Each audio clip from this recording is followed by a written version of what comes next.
All right, moving right along. So the last that we were reading was when Jack got in trouble for sitting in the wrong spot at graduation, and so we're moving on into the graduation ceremony. So let's take a look.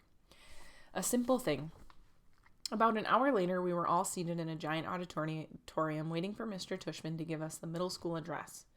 The auditorium was even bigger than I had imagined it would be, bigger even than the one at Via's school. I looked around and there must have been 1,000,000 people in the audience. Okay, maybe not 1,000,000, but definitely a lot.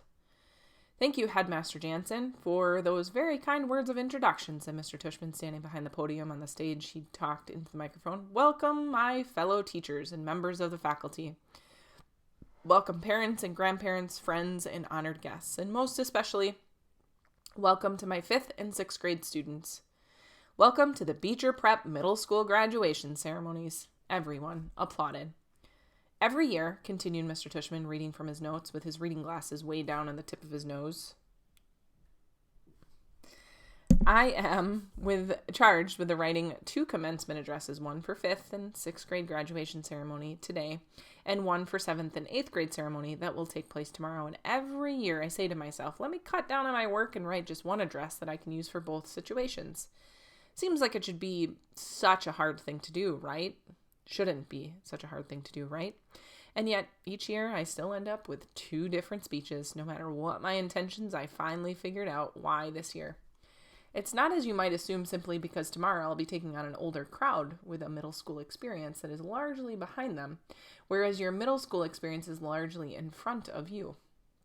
No, I think it has to do more with this particular age that you are right now, this particular moment in your lives that even after 20 years of being around students this age still moves me, because you're at the cusp, kids. You're at the edge between childhood and everything that comes after it. You're in transition. We are all gathered here today, Mr. Tushman continued, taking off his glasses and using them to point at all of us in the audience. All your families, friends, and teachers to celebrate not only your achievements of this past year, Beecher Middle Schoolers, but your endless possibilities. When you reflect on this past year, I want you all to take a look at where you are now and where you've been. You've all gotten a little taller, a little stronger, a little smarter, I hope. Here, some people in the audience chuckled. But the best way to measure how much you've grown isn't by inches in the number of laps you can now run around the track, or even your grade point average. Though those things are important, to be sure. It's what you've done with your time, how you've chosen to spend your days, and whom you have touched this year. That, to me, is the greatest measure of success. There's a wonderful line in the book by J.M. Barrie, and no, it's not Peter Pan. And I'm not going to ask you to clap if you believe in fairies. Here, everyone laughed again. But in another book by J.M. Barrie called The Little White Bird, he writes. He started flipping through a small book on the podium until he found the page he was looking for, and then he put on his reading glasses. Shall we make a new rule of life? Always try to be a little kinder than is necessary. Here, Mr. Tushman looked up at the audience. Kinder than is necessary, he repeated. What a marvelous line, isn't it? Kinder than is necessary. Because it's not enough to be kind. One should be kinder than needed. Why I love that line, that concept, is that it reminds me that we carry with us as human beings not just the capacity to be kind, but the very choice of kindness. And what does that mean? How is that measured? You can't use a yardstick. It's like I was saying before. It's not like measuring how much you've grown in a year. It's not exactly quantifiable, is it? How do we know we've been kind?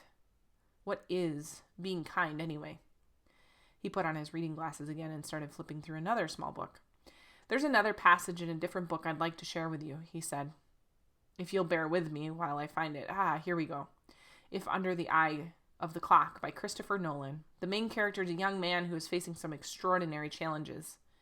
There's this one part where someone helps him, a kid in his class. On the surface, it's a small gesture, but to this young man whose name is Joseph, it's, well, if you'll permit me, he clears his throat to read from the book. It was at moments such as these that Joseph recognized the face of God in a human form. It glimmered in their kindness to him. It glowed in their keenness. It hinted in their caring. Indeed, it caressed in their gaze. He paused and took off his reading glasses again. It glimmered in their kindness to him, he repeated, smiling. Such a simple thing, kindness. Such a simple thing. A nice word of encouragement given when needed. An act of friendship. A passing smile. He closed the book, put it down, and leaned forward on the podium.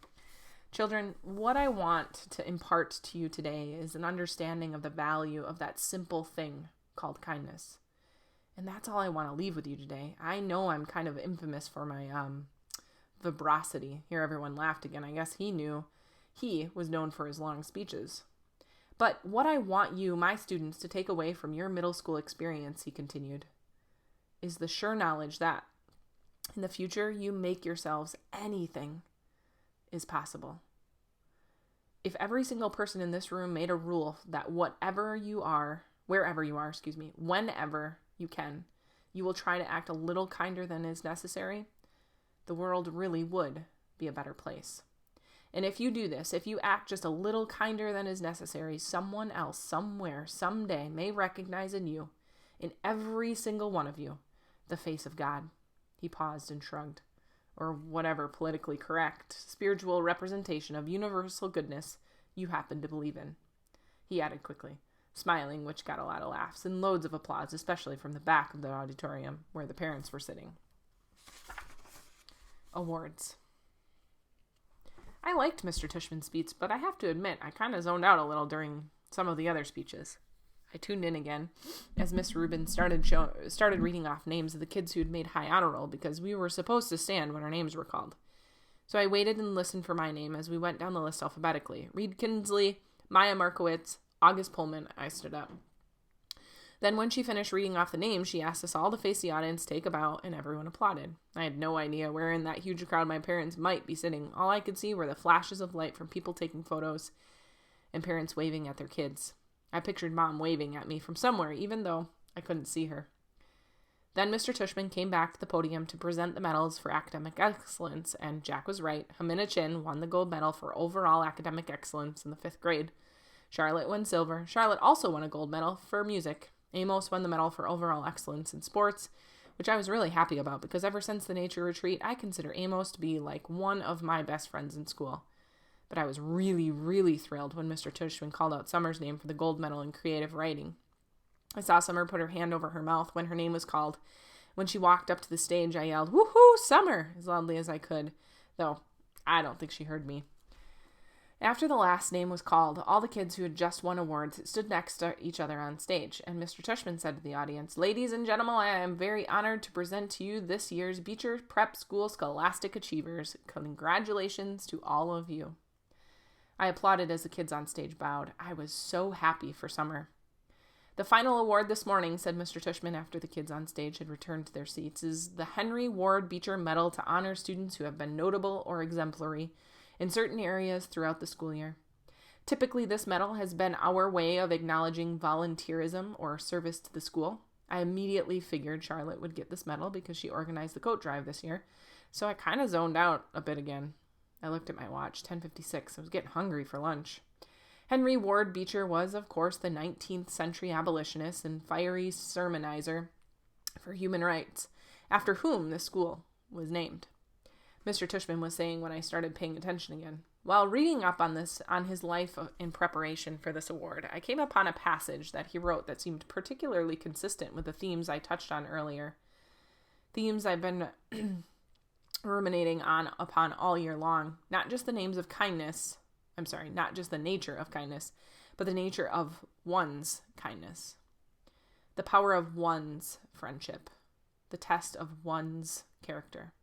The strength of one's courage. And here the weirdest thing happened. Mr. Tushman's voice cracked a bit. Like he got all choked up. He actually cleared his throat and took a big sip of water. I started paying attention for real now to what he was saying. The strength of one's courage, he repeated quietly, nodding and smiling. He held up his right hand like he was counting off. Courage, kindness, friendship, character. These are the qualities that define us as human beings and propel us on occasion to greatness. And this is what the Henry Ward Beecher Medal is all about, recognizing greatness. But how do we do that? How do we measure something like greatness? Again, there's no yardstick for that kind of thing. How do we even define it? Well, Beecher actually had an answer for that. He put his reading glasses on again, leafed through the book, and started to read. Greatness, wrote Beecher, lies not in being strong, but in the right using of strength. He is the greatest whose strength carries up the most hearts. And again, out of the blue, he got all choked up. He put his 2 index fingers over his mouth for a second before continuing. He is the greatest, he finally continued, whose strength carries up the most hearts by the attraction of his own. Without further ado, this year, I am very proud to award Henry Ward Beecher Medal to the student whose quiet strength has carried up the most hearts. So will August Pullman please come up here to receive this award? Floating. People started applauding before Mr. Tushman's words actually registered in my brain. I heard Maya, who was next to me, give me a little scream when she heard my name, and Miles, who was on the other side of me, patted me on the back. "Stand up, get up," all of the kids around me. I felt lots of hands pushing me upward out of my seat, guiding me to the edge of the row, patting my back, high-fiving me. "Way to go, Auggie. Nice going, Auggie." I even started hearing my name being chanted. Auggie, Auggie, Auggie. I looked back and saw Jack leading the chant, first in the air, smiling and signaling for me to keep going, and Amos shouting through his hands, "Woohoo, little dude!" Then I saw Summer smiling as I walked past her row, and when she saw me look at her, she gave me a secret little thumbs up and mouthed a silent, cool beans to me. I laughed and shook my head like I couldn't believe it. I really couldn't believe it. I think I was smiling. Maybe I was beaming. I don't know. As I walked up the aisle toward the stage, all I saw was a blur of happy, bright faces looking at me and hands clapping for me, and I heard people yelling things out like, "You deserve it, Auggie. Good for you, Auggie." I saw all my teachers in the aisle seats, Mr. Brown and Miss Petosa and Mr. Rack and Miss Antanabi and Nurse Molly and all the others, and they were cheering for me, woohooing and whistling. I felt like I was floating. It was so weird. Like the sun was shining full force on my face and the wind was blowing. As I got closer to the stage, I saw Miss Rubin waving at me in the front row, and then next to her was Mrs. G, who was crying hysterically, a happy crying, smiling and clapping the whole time. And as I walked up the steps to the stage, the most amazing thing happened. Everyone started standing up. Not just from the front rows, but the whole audience suddenly got up on their feet, whooping, hollering, clapping like crazy. It was a standing ovation for me. I walked across the stage to Mr. Tushman, who shook my hand with both his and whispered in my ear, "Well done, Auggie." Then he placed the gold medal over my head, just like they do in the Olympics, and had me turn to face the audience. I felt like I was watching myself in a movie, almost like I was someone else. It was like that last scene in Star Wars Episode 4, A New Hope, when Luke Skywalker, Han Solo, and Chewbacca are being applauded for destroying the Death Star. I could almost hear Star Wars theme music playing in my head as I stood on the stage. I wasn't even sure why I was getting this medal, really. No, that's not true. I knew why. It's like people you see sometimes and you can't imagine what it would be like to be that person, whether it's somebody in a wheelchair or somebody who can't talk. Only I know that I'm the person to the other people. Maybe to every single person in that whole auditorium. To me, though, I'm just me, an ordinary kid. But hey, if they want to give me a medal for being me, that's okay. I'll take it. I didn't destroy a Death Star or anything like that, but I did just get through the 5th grade, and that's not easy, even if you're not me.